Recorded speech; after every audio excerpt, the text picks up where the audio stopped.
কিবা চাফ চুতৰা কৰাৰ নামত কিবা এটা কৰিলে তাকে লৈ আমি ইমান ডাঙৰ ইছ্যুত মানে যাব নালাগে। জুবিনক আমি চবে ভাল পাওঁ, মৰম কৰোঁ, সন্মান দিওঁ। তাৰ কাৰণে অলৰেডি অসম চৰকাৰে তেওঁৰ স্মৃতিটো মানে সদায় জীয়াই ৰখাৰ কাৰণে অলৰেডি কিছু প্ৰজেক্ট লৈ লৈছে, ঘোষণা কৰিছে। গতিকে আমি অন্তৰত ৰাখক, বাকী কাম সেইবিলাক কথা লৈ পেলাই কোনো বাধা হ'ব নালাগে। গতিকে আজি জাপানৰ প্ৰধানমন্ত্ৰী ডাঙৰীয়াৰ লগতে যিখিনি টীম আহিব, এই টীমখিনিয়ে অসমত আহি ফালে ভালদৰে যাহাতে তেওঁলোকে মানে কি কয় ঘূৰি যাব পাৰে, আমি যাহাতে তেওঁলোকক সকলো ক্ষেত্ৰতে সন্তুষ্ট কৰিব পাৰোঁ।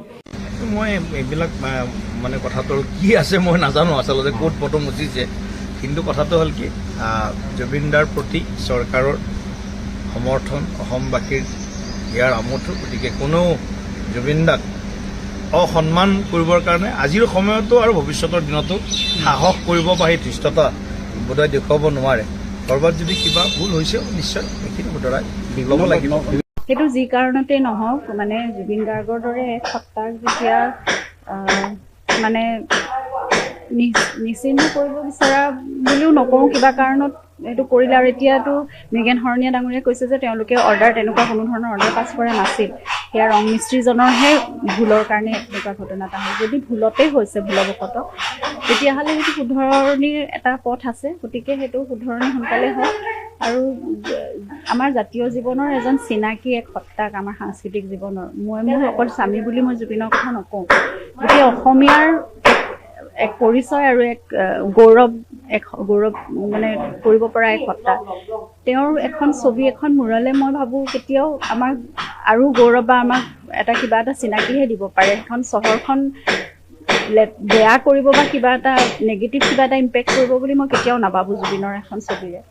গতিকে সেই কথাটো চাওক, কোনোবাই খুব আৱেগেৰে এখন ছবি আঁকিছিলে, মাৰ্শ্বেল এজন শিল্পী। গতিকে এজন শিল্পী মহাপ্ৰয়াণত সেই আন এজন শিল্পীয়ে খুব আৱেগেৰে কান্দি কান্দি গোটেই ৰাতিটো সেইখন ছবি অংকন কৰিছিলে। আৰু সেইখন ছবি তেনেকুৱা নাইকিয়া হৈ যোৱাটো সকলোৰে বাবে আৱেগৰ কথা। সেইকাৰণে আমিতো পৰিয়ালৰ মানুহ হিচাপে বা মই পত্নী হিচাপে সেইটো সদায় বিচাৰিম যে য'ত জুবিন আছে এখন ফটো হ'লেও সেইখন খুব মৰমেৰে সকলোৱে খুব সুন্দৰকৈ মানে ভালকৈ আলফুলকৈ ৰাখক। গতিকে সেই ক্ষেত্ৰত এখন ছবি ৰং কৰি নোহোৱা কৰি পেলোৱাটো মোৰ কাৰণে খুব দুখৰ কথা। সেইটো আচলতে মই সেইকাৰণে মই ফেচবুকত লিখিছোঁ যে মোৰ কোনো খং বা ক্ষোভ এতিয়া নাই, মই খুব দুখ পাইছোঁ সেইটো কথাত। আৰু যদি ভুলবশতঃ কিবা কাৰণত হৈছিলে তেতিয়াহ'লে নিশ্চয় সেইখিনি শুধৰণিৰ পথ আছে, সেইখিনি শুধৰণিৰ স্ক'প আছে, কৰি পেলালে হ'ল। কোনো আজি অংকন কৰিম বুলি কৈছে, কোনো অংকন কৰি, কিন্তু প্ৰশাসনে কিছু বাধা দিয়াই পৰিলক্ষিত সেইটো মই এতিয়ালৈকে গম পোৱা নাই কেনেকুৱা কি হৈছে। যদি তেওঁলোকৰ ভুলৰ কাৰণে হৈছে বুলি যেনেদৰে কৈছে, তেতিয়াহ'লে সেই ভুলটো শুদ্ধ কৰিবলৈ সেয়া আঁকিবলৈ দিয়ক, যেনেদৰে হয়, যিটো সুবিধা হয় যেনেদৰে কৰিব পাৰি। কাৰণ এতিয়া যান জঁট বহুত বেছি হয় বাৰু এই সময়টোত, মানে দিনৰ সময়টোত। গতিকে এতিয়া যদি অসুবিধা হয় ৰাতিৰ সময়টোতো কৰিব পাৰে, সেইটো কৰক। মানে তাত উপায় বহুত আছে আচলতে, ইচ্ছা থাকিলে। সেইটোৱে কথা। প্ৰথম কথা, জুবিন গাৰ্গ হৈছে জাতিৰ গৌৰৱ। আৰু মই আমাৰ অসমীয়া মানুহৰ আৱেগ মানে মই কি ক'ম, এইটো এটা নতুন আৱেগ অসমীয়া মানুহৰ, যোনটো মানে আমি কোনো ধৰণে মেজাৰ কৰিব নোৱাৰোঁ, আমি মূল্যায়ন কৰিব নোৱাৰোঁ। সেই আৱেগতে অসমীয়া মানুহে বিভিন্ন মুৰাল আঁকিছে বিভিন্ন জেগাত, ক'ৰবাত ৱালত, ক'ৰবাত ব্ৰিজৰ তলত, ক'ৰবাত স্কুলত দেৱালত, তেনেকৈ তেওঁলোকে এইটো মৰমত কৰিছে। মই ভাবোঁ এইটো এটা মৰমৰ প্ৰকাশ, মানুহৰ আৱেগৰ প্ৰকাশ। আৰু যাক তাক নাই কৰা, তেওঁলোকে আমাৰ জাতিৰ গৌৰৱ। জুবিন গাৰ্গ যি বিশ্ব মানচিত্ৰত গোটেই অসমখন জিলিকাই থৈছে। এতিয়া গোটেই বিশ্বই জুবিন গাৰ্গৰ ওপৰত চৰ্চা কৰিছে, তেওঁৰ ওপৰত ৰিচাৰ্চ কৰিবলৈ আৰম্ভ কৰিছে। তেনেস্থলত আমাৰ অসমত নিজৰ জেগাতে যদি জুবিন গাৰ্গৰ প্ৰতিচ্ছবিসমূহ মুচি পেলোৱা হয়, তাতকৈ দুখৰ কথা একো হ'ব নোৱাৰে। চ' বহুত দুখ পাইছোঁ এইটো দেখি। মই ভাবোঁ তেওঁৰ ফটোখিনিয়ে এনেকুৱা ধৰণৰ কিবা অসুবিধা কৰিছে বুলি মই নাভাবোঁ। আৰু এইখিনি গোটেই ফেনখিনি, অনুৰাগীখিনিয়ে নিজৰ আৱেগেৰে অংকন কৰা চিত্ৰ, সেইটো কোনেও কাকো স্পন্সৰ কৰি জোৰ কৰি অঁকা বস্তু নহয়, সেইটো স্বতঃস্ফূৰ্তভাৱে চবেই কৰিছে। গতিকে তাত যথেষ্ট আৱেগ আৰু সন্মান, মৰম জড়িত হৈ আছে। এই কথাখিনি যাতে যত্ন লয় প্ৰশাসনে, সেইটোৱে মই বিচাৰিম। আৰু চৰকাৰৰ ক্ষেত্ৰত মই একো কমেণ্ট কৰিবলৈ মই নিবিচাৰোঁ, কাৰণ এইখন মোহাৰিছে প্ৰশাসনৰ দায়িত্বতে আছে এইবিলাক বস্তু, কাৰণ চৰকাৰ অকল এটা জেগাৰ নহয়, তেওঁলোকে গোটেই অসমখনৰ বিভিন্ন ডিপাৰ্টমেণ্ট ভগাই দিছে। গতিকে চৰকাৰৰ ওপৰত মই একো কমেণ্ট কৰিবলৈ নাযাওঁ। আমি চৰকাৰৰ পৰা যথেষ্ট সহায় সন্মতি পাইছোঁ, সেইটো কাৰণে আমাৰ কেছটো বহুত সুন্দৰভাৱে আমাৰ আগবাঢ়িছে। গতিকে তাত মই একো ক'বলৈ নাযাওঁ, কিন্তু মই প্ৰশাসনলৈ এটা অনুৰোধ, যাতে এনেকুৱা ধৰণৰ মুৰালবিলাক ৰাখক তেওঁলোকে, কাৰণ তাত এইটো এটা স্বতঃস্ফূৰ্ত এইটো এটা অনুভৱৰ প্ৰকাশ মানুহৰ, যোনখিনি আচলতে বাহিৰৰ মানুহে দেখিলে ভালহে পাব। তেওঁলোকেও জানিব যে ইয়াত এনেকুৱা এজন জুবিন গাৰ্গ মানুহ আছিল, যি এতিয়াও মানুহৰ মনত এতিয়াও আছে, মানে হৃদয়ত, আৰু তেওঁ কি কি কাম কৰিছে জানিব, তেতিয়াহে মানুহে জানিব, হয়নে নহয়? সেই কথাখিনি প্ৰয়োজন। প্ৰথমটো এইখন জাপান অসম নহয়, এইখন হৈছে জুবিন গাৰ্গৰ অসম। এইখন ফটো আঁতৰাই জুবিন গাৰ্গক হত্যা কৰা হৈছে আকৌ এবাৰ। আমি এইটো একো একচেপ্টেবল নাই। আমি আকৌ এখন ছবি আকৌ বনাম। আমি ইয়াত আছোঁ, আমি বি বৰুৱাৰ ছাত্ৰ সমাজে আহিছোঁ এইটো আগেইনষ্টত। আৰু এইখন অসম চৰকাৰ যোনখনে এই মৃত্যুটোলৈ, হত্যাটোলৈ কি আছে তেহেঁতি একো একশ্যন নাই। তেহেঁতি কিয় ইমান ভয় খাই আছে, আৰু প্ৰত্যেক কথা জুবিন গাৰ্গৰ কথালৈ তেহেঁতি ইমান কিয় ভয় কৰে? আমাক লাগে এইখন অসম চৰকাৰ লে চাইছে। আমি আছো ইয়াতে, আৰু আমি এইখন আজি বনাই যাম, ইয়ালৈকে আছো সদায়। বাকী আমাৰ বিশাল কওক। এতিয়া মাৰ্চেল বৰুৱাই কৈছে মোক আকৌ যদি এৰেষ্ট কৰে তেতিয়া আমিও যাম। মাৰ্চেল বৰুৱাক এৰেষ্ট কৰিলে আমিও যাম। আমি আছো ইয়াত, আমাকো এৰেষ্ট কৰিব লাগিব, ইমানে কথা। মাৰ্চেল বৰুৱাক অকলে লৈ যাব নোৱাৰে, আমাকো গোটেই চবক লৈ যাব লাগিব। যিখন ছবি এখন ছবি নহয়, আমাৰ আৱেগ হয়। জুবিন গাৰ্গ জিন্দাবাদ। একেটাই কথাই সুধিবলৈ বিচাৰিছো, এতিয়া ক'ৰ পৰা আহিছে? আমি বি বৰুৱাৰ পৰা আহিছো, বি বৰুৱা ছাত্ৰ সমাজ। যিহেতু বি বৰুৱাৰে জুবিন দা এসময়ৰ ছাত্ৰ আছিল, এটা আৱেগটো আছে, তাৰপাছত এখন ছবি জুবিন দাৰ মচি পেলোৱা হ'ল, গোটেই কথাটো তোমালোকে কেনেকৈ চাইছা ছাত্ৰ সমাজে?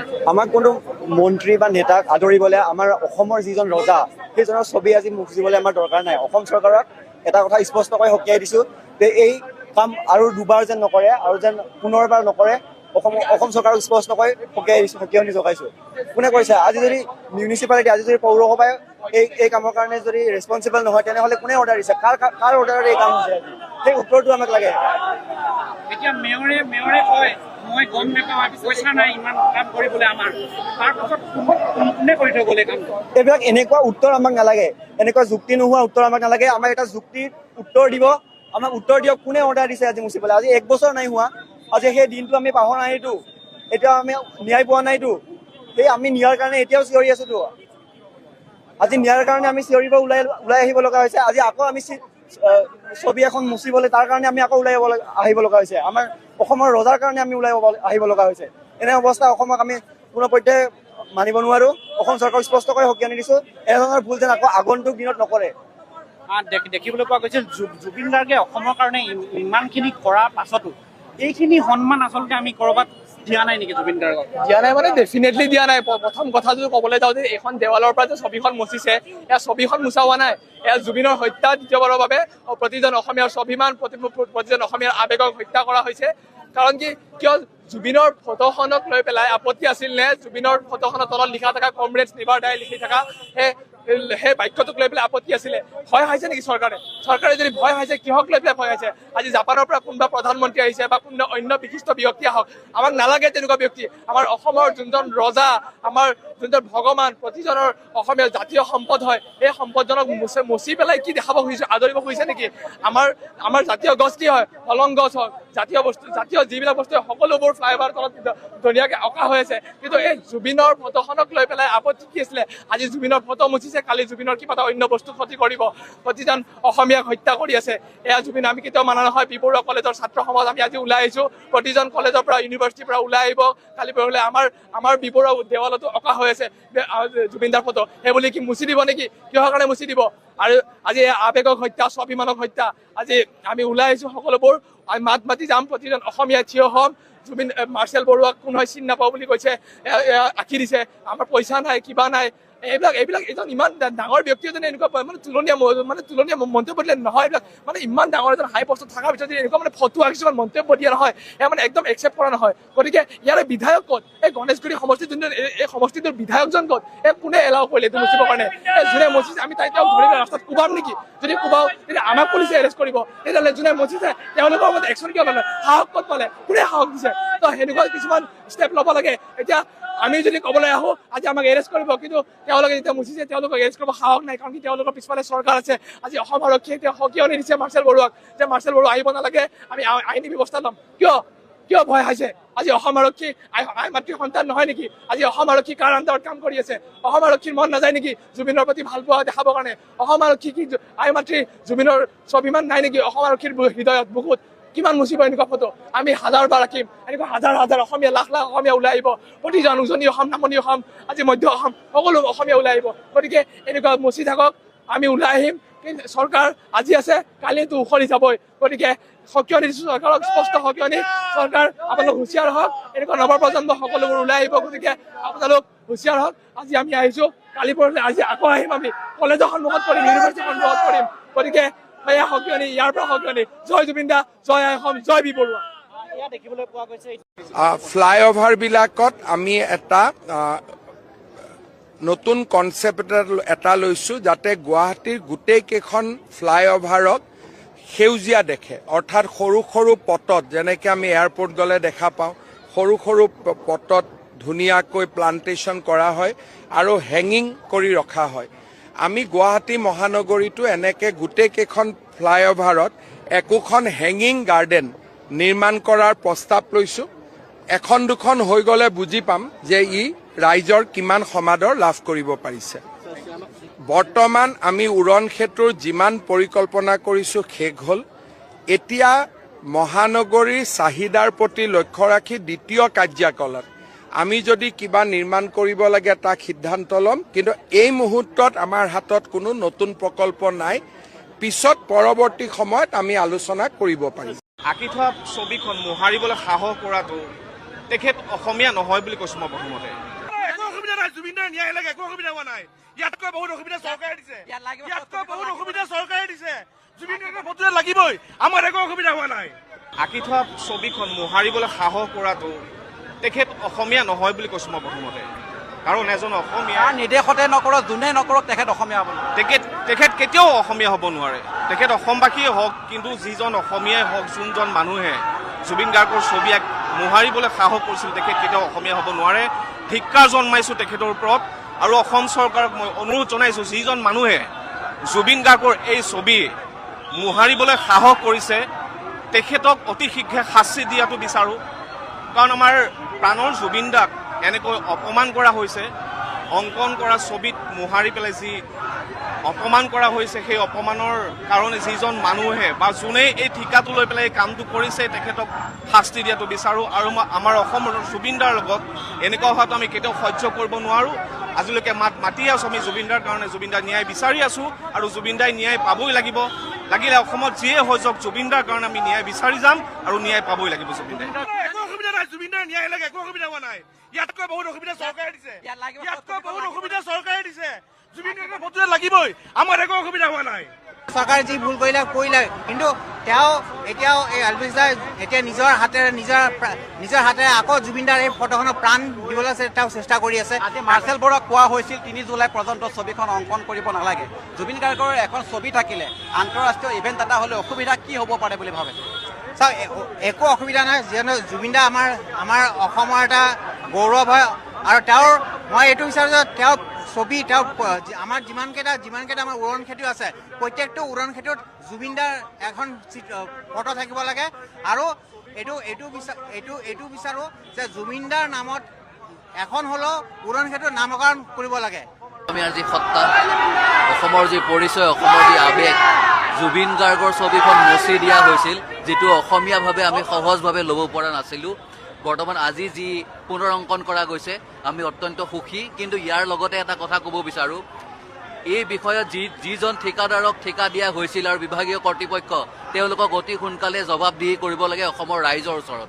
নমস্কাৰ। এই প্ৰশাসকে এই চৰকাৰে আচলতে এখন ফেচিবাদী এখন চৰকাৰ, এই চৰকাৰে ভাবিছে যে জুবিন গাৰ্গক মচি জুবিন গাৰ্গক আচলতে পুনৰবাৰ হত্যা কৰিব খোজা হৈছে।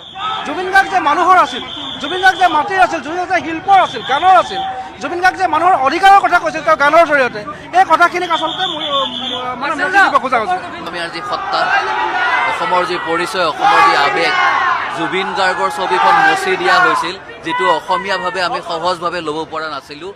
বৰ্তমান আজি যি পুনৰ অংকন কৰা গৈছে আমি অত্যন্ত সুখী, কিন্তু ইয়াৰ লগতে এটা কথা ক'ব বিচাৰোঁ, এই বিষয়ত যিজন ঠিকাদাৰক ঠিকা দিয়া হৈছিল আৰু বিভাগীয় কৰ্তৃপক্ষ তেওঁলোকক অতি সোনকালে জবাবদিহি কৰিব লাগে অসমৰ ৰাইজৰ ওচৰত। নমস্কাৰ। এই জুবিন গাৰ্গৰ ছবিখন এই গুৱাহাটীৰ এই ফ্লাইঅভাৰখনত থাকিলে এইটো পাব্লিক প্ৰপাৰ্টি ডেমেজ হয় নেকি? এই ছবিখন থাকিলে জাপানৰ প্ৰধানমন্ত্ৰীৰ আগত আচলতে অসম চৰকাৰ কি নাকটো কটা যাব নেকি? মানে দুখ লাগিছে আৰু ক'বলৈ ভাষা নাই আচলতে। মই যেতিয়া ছবিখন দেখিছোঁ এই অৱস্থাত, তেতিয়া আচলতে মানসিক পৰ্যায়টো কেনেকুৱা এটা পৰ্যায়লৈ গুচি গৈছে সেই বস্তুটো বুজাব নোৱাৰোঁ। জুবিন গাৰ্গৰ যিদিনা মৃত্যু হৈছিলে, মৃত্যু হোৱাৰ পিছত প্ৰথমখন ছবি আমি ইয়াত আঁকিছিলোঁ। আপোনালোক সকলো সংবাদ মাধ্যমৰ মানুহ আছিলে, গোটেই সৰ্বস্তৰৰ ৰাইজ আছিলে ইয়াত। চিত্ৰশিল্পী মাৰ্চেল বৰুৱাৰ নেতৃত্বত আচলতে আমি ছবিখন অংকন কৰিছিলোঁ। এতিয়া মনলৈ অহা আটাইতকৈ ডাঙৰ প্ৰশ্নটো হ'ল যে গুৱাহাটীলৈ জাপানৰ প্ৰধানমন্ত্ৰী আহিব, সেইটো আমি আদৰণি জনাইছোঁ, কিন্তু জাপানৰ প্ৰধানমন্ত্ৰী আহিলে বুলি আচলতে জুবিন গাৰ্গৰ ছবিখনক লৈ কি সমস্যা হ'ল চৰকাৰৰ বা বৰমূৰীয়াসকলৰ আচলতে কি সমস্যা হ'ল সেই কথাটো আমি বুজি পোৱা নাই।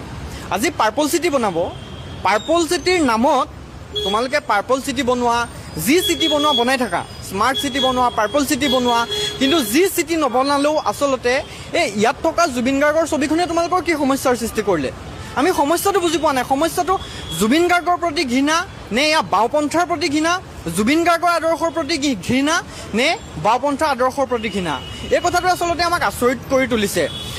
আৰু চৰকাৰে আচলতে বা প্ৰশাসনে এই বস্তুটো চাব লাগে যে শিল্পী, এজন শিল্পীৰ যি সৃষ্টি, তেওঁলোকৰ সৃষ্টিক তোমালোকে অন্তত সন্মান কৰিব নিশিকিলা কেতিয়াও। তোমালোকেতো সন্মান কৰিব নিশিকিলা, তাক মৰ্যাদা দিবলৈও নিশিকিলা, ন্যূনতম যিখিনি মৰ্যাদা দিব লাগে। মানুহৰ যদি ন্যূনতম কমন চেন্স বোলা বস্তুটো থাকে, এতিয়া মুখৰ পৰা বেয়া মাত ওলাব অকণমান দেৰিকৈ, কিন্তু এই ন্যূনতম যদি মানুহৰ চেন্স বোলা বস্তুটো থাকে, এনেকুৱা কাম আচলতে কোনেও কৰিব নোৱাৰে। আজি চাওক, গোটেই গুৱাহাটীৰ ভিতৰত ফাৰ্ষ্ট এইখনে ছবি আছিলে যিখন ছবি আমি আঁকিছিলোঁ।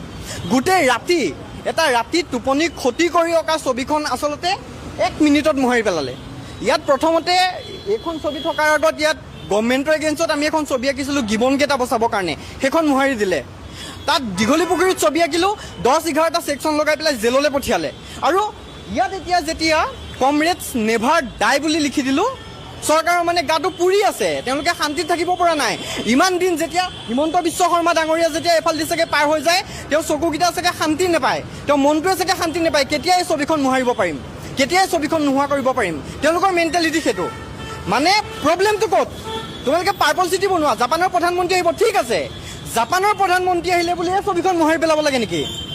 জুবিন গাৰ্গ অসমৰ এটা সত্তা, যিটো সত্তাৰ এই ছবিখন ইয়াত ইমান ধুনীয়াকৈ আজিৰ দিনত যেতিয়া মানুহ এইফালেদি পাৰ হৈ যায়, এই ছবিখনৰ সন্মুখত এখন ফটো উঠি যায়, এই ছবিখনৰ ফালে চাই যায়, জুবিন গাৰ্গক মনত পেলাই যায়। আৰু তোমালোকে গোটেই ৰাতি টোপনি ক্ষতি কৰি অঁকা ছবিখন, গোটেই ৰাতি কষ্ট কৰি এই হাতেৰে যে এনেকৈ ব্ৰাছ যে মাৰে, সেইখিনি মৰ্যাদাটো তোমালোকে বুজি নোপোৱা। আজি যেতিয়া এডমিনিষ্ট্ৰেশ্যন বুলি নকওঁ, পলিটিকেল ছিষ্টেমটোত নেতা, আমাৰ নেতা মন্ত্ৰীবিলাক, আধা নেতা মন্ত্ৰীবিলাকতো তেওঁলোকৰ মাইণ্ডছেটটো আচলতে ক্ৰিমিনেল মাইণ্ডছেট এটা। তোমালোকে আগতে হাতত বন্দুক লৈ পেলাই কোনোবা নেতাই, মই এতিয়া নাম নকওঁ, যিবিলাক নেতাই আগতে হাতত বন্দুক লৈ পেলাই সিহঁতি জাতি উদ্ধাৰ কৰিবলৈ আহিছিলে, দেশ উদ্ধাৰ কৰিবলৈ আহিছিলে, আৰু আজি যেতিয়া গাদীখন পালে, গাদীখন পাই আচলতে তেওঁলোকে এনেকুৱা কাম কৰিবলৈ ওলাইছে। দুখ লাগিছে, মনত দুখ লাগিছে, কষ্ট হৈছে আমাৰ। কাৰণ এই ছবিখন আঁকোতে কিমান কষ্ট হৈছিলে, এই ছবিখনৰ লগত কিমানখিনি আৱেগ জড়িত হৈ আছে, অঁকা মানুহ কেইটাই জানে। আপোনালোক সকলো আছে, আপোনালোকে দেখিছে যে এটা ৰাতি গোটেই নিশা কষ্ট কৰি যিদিনা জুবিন গাৰ্গ আমাৰ মাজৰ পৰা নোহোৱা হৈ গৈছিলে, সেইদিনা কেনেকুৱা এটা মেণ্টেল ষ্ট্ৰেছত, কেনেকুৱা এটা মানসিক পৰ্যায়ত আহি আচলতে এই ছবিখন আমি আঁকিছিলোঁ, আৰু 1 ছেকেণ্ডত 1 মিনিটত এই ছবিখন মোহাৰি পেলালে। আৰে কি সমস্যা কৰিলে তোমালোকক এই ছবিখনে যে তোমালোকে মোহাৰি পেলাবলগীয়া হ'ল? জাপানৰ প্ৰধানমন্ত্ৰী আহিলে এই ছবিখন দেখিলে কি সমস্যা আছে? গোটেই গুৱাহাটীক তোমালোকে পাৰ্পল চিটি বনাই দিয়া না, কিন্তু পাৰ্পল চিটিৰ নামত এই জেগাটো মোহাৰি পেলাব লাগে নেকি? জুবিন গাৰ্গক মোহাৰি পেলাব লাগে নেকি? এই বস্তুটো উত্তৰ দিব লাগিব। হিমন্ত বিশ্ব শৰ্মা ডাঙৰীয়াই উত্তৰ দিব লাগিব, প্ৰশাসনে উত্তৰ দিব লাগিব, আৰু যোনে এই ছবিখন মোহাৰিবলৈ ইনষ্ট্ৰাকশ্যন দিছে আচলতে তেওঁলোকে উত্তৰ দিব লাগিব অসমৰ মানুহক যে এই ছবিখন কি কাৰণে মোহাৰি পেলোৱা হ'ল। আজি হিমন্ত বিশ্ব শৰ্মা বা যিসকলৰ নিৰ্দেশত এই ছবিখন মোহাৰি পেলোৱা হ'ল তেওঁলোকে 10 বছৰ সাধনা কৰি এনেকুৱা এখন ছবি আঁকিব পাৰিব। তোমালোকে এইটো কাম কৰিব পাৰিবা? যদি নোৱাৰা তেতিয়াহ'লে তোমালোকক এই ছবিখন মোহাৰাৰ অধিকাৰ কোনে দিলে? Public property. অ'কে, মানি ল'লো পাব্লিক প্ৰপাৰ্টি। পাব্লিক প্ৰপাৰ্টিত কি জুবিন গাৰ্গৰ ছবিখন অঁকাৰ অধিকাৰ নাই? পাব্লিক প্ৰপাৰ্টিত কি জুবিন গাৰ্গক এনেদৰে আঁকি থোৱাৰ কি অধিকাৰ নাই? পাব্লিক প্ৰপাৰ্টিত কি এনেদৰে এজন জুবিন গাৰ্গক আমি যে স্মৃতি হিচাপে সাঁচি থৈছোঁ এইটো কি আমাৰ অধিকাৰ নাই? আৰু যদি আছে তেতিয়াহ'লে তোমালোকে এনেকুৱা এটা ননচেন্স কাম কিয় কৰিলা যে তোমালোকে ছবিখন মোহাৰি পেলাবলগীয়া হ'ল? গতিকে এই বস্তুটো আচলতে আমি কেতিয়াও সহ্য কৰিব পৰা নাই। আমাৰ দুখ লাগিছে। এতিয়া এই ছবিখন মোহাৰি পেলালে এইখন আকৌ আমি এনেকুৱা এটা ষ্টেজত কেতিয়াও আনিব নোৱাৰোঁ। বেলেগ জেগাত আঁকিব পাৰিম বা আকৌ আঁকিব পাৰিম, কিন্তু যিটো আচলতে মানুহৰ মনৰ বেদনা, মানুহৰ ইম'চনছ বা আমি যিটো আৱেগ লৈ এই ছবিখন আঁকিছিলোঁ সেইখিনি তেওঁলোকৰ মোহাৰি দিবলৈ 1 ছেকেণ্ডো নালাগিলে। ছবি আঁকিলে তোমালোকে জেললৈ পঠিওৱা, ছবি আঁকিলে তোমালোকে বাৰে বাৰে মোহাৰি দিয়া, চৰকাৰ বিৰোধী কাম কৰিলে তোমালোকে কোৱা যে চৰকাৰ বিৰোধী বস্তু পাব্লিক প্ৰপাৰ্টিত আঁকিছে, পাব্লিক প্ৰপাৰ্টি ডেমেজ কৰিছে, গতিকে আমি একশ্যন লৈছোঁ, গতিকে আমি মোহাৰি পেলাইছোঁ। ঠিক আছে, এই জুবিন গাৰ্গৰ ছবিখন এই গুৱাহাটীৰ এই ফ্লাইঅভাৰখনত থাকিলে এইটো পাব্লিক প্ৰপাৰ্টি ডেমেজ হয় নেকি? এই ছবিখন থাকিলে জাপানৰ প্ৰধানমন্ত্ৰীৰ আগত আচলতে অসম চৰকাৰৰ কি নাকটো কটা যাব নেকি? যদি নাযায় তেতিয়াহ'লে তোমালোকে এই ছবিখন কিয় মোহাৰিবলগীয়া হ'ল? এই বস্তুটো উত্তৰ দিব লাগিব। এই বস্তুটো হিমন্ত বিশ্ব শৰ্মা ডাঙৰীয়াই উত্তৰ দিয়ক। এই বস্তুটো সেইকেইজন মানুহে উত্তৰ দিয়ক যাৰ নিৰ্দেশত আচলতে এই ছবিখন মোহাৰি পেলোৱা হ'ল। এই বস্তুটো আচলতে কেতিয়াও আমি সহজভাৱে মানি ল'ব নোৱাৰোঁ, সহজভাৱে মানি লোৱা কথাও নহয়। কাৰণ আমি জানো যে তোমালোকে বাওঁপন্থাক ঘৃণ কৰা, তোমালোকে বাওঁপন্থা আদৰ্শটোক বিদ্বেষ কৰা। সেইবুলি তোমালোকে অসমৰ আটাইতকৈ সৰ্বকালৰ সৰ্বশ্ৰেষ্ঠ এজন শিল্পী যাক অসমৰ মানুহে যাৰ মৃত্যুক আজিও সহজভাৱে ল'ব পৰা নাই সেই মানুহজনৰ ছবিখন মোহাৰি পেলোৱাৰ আগত তোমালোকৰ এবাৰো বুকু নকঁপিলে? আৰু যদি কঁপিছিলে তেতিয়াহ'লে এই ছবিখন এই অৱস্থা কিয় কৰিবলগীয়া হ'ল আজি? এই প্ৰশ্নটোৰ উত্তৰ অন্ততঃ হিমন্ত বিশ্ব শৰ্মাই দিব লাগে। এই প্ৰশ্নটোৰ উত্তৰ অন্ততঃ সেইসকল মানুহে দিব লাগে যাৰ নিৰ্দেশত এই ছবিখন মোহাৰি পেলোৱা হ'ল। এই কথাটো স্পষ্ট। চাওক, অসমৰ সাংস্কৃতিক জগতখনৰ আটাইতকৈ উজ্জ্বল ধ্ৰুৱতৰাটো, আটাইতকৈ উজ্জ্বল নক্ষত্ৰটোৱে আমাৰ জুবিন দা। আৰু জুবিন দাক লৈ পেলাই জুবিন দাই কৈছিল পলিটিক্স নকৰিবা বন্ধু, কিন্তু দুৰ্ভাগ্যজনকভাৱে জুবিন দাৰ লগতে সকলোতকৈ ডাঙৰ পলিটিক্স হ'ল। আজি কায়িকভাৱে জুবিন দা আমাৰ মাজৰ পৰা নাইকিয়া হোৱা প্ৰায় 9 মাহ হ'ল। 9 মাহত দেখিছে আপুনি গুৱাহাটীৰ চুকে কোণে প্ৰায় 4-5খন ফ্লাইঅভাৰ হৈছে। চৰকাৰে এখন ফ্লাইঅভাৰৰ নামো আমাৰ জুবিন দাৰ নামত নামাকৰণ নকৰিলে। আৰু এই জুবিন দাৰ এই ফ্লাইঅভাৰবিলাকৰ তলৰ যিসমূহ পোষ্ট আছে সেই পোষ্টত চৰকাৰী পক্ষৰ তৰফৰ পৰা এখন ছবি অংকন কৰা দেখিলে নে জুবিন দাৰ? তাকে নকৰি এতিয়া জুবিন প্ৰেমী আৰু জুবিন অনুৰাগীসকলে যিসমূহ চিত্ৰ অংকন কৰি ধৰিছে, যোৱাকালি যিটো গণেশগুৰি ফ্লাইঅভাৰ তলত যিটো দুৰ্ভাগ্যজনক ঘটনা সংঘটিত হ'ল, মাৰ্চেল বৰুৱাই অংকন কৰা এখন ছবি, যিদিনা জুবিন দা কায়িকভাৱে আমাৰ মাজৰ পৰা নাইকিয়া হৈ গৈছিল, সেই দুখত সেই মৰ্মবেদনাত মাৰ্চেল বৰুৱা আৰু তেখেতৰ সহযোগীসকলে সেই ছবিখন অংকন কৰিছিল। কিন্তু দুৰ্ভাগ্যজনকভাৱে কালি জাপানৰ প্ৰধানমন্ত্ৰী আহিব বুলি অজুহাত দেখাই এই চৰকাৰে এই ফটোখন মুচি দিয়া আমাৰ পৰিলক্ষিত হৈছে। এনেধৰণৰ কাৰ্যক আমি অসম জাতীয়তাবাদী যুৱ ছাত্ৰ পৰিষদে তীব্ৰ সহকাৰে ধিক্কাৰ দিছোঁ, গৰিহণা দিছোঁ। আৰু এটা কথা ক'বলৈ বিচাৰিছোঁ, মুখ্যমন্ত্ৰী বহুত আহিল, বহুত গ'ল, বহুত দেখিলোঁ।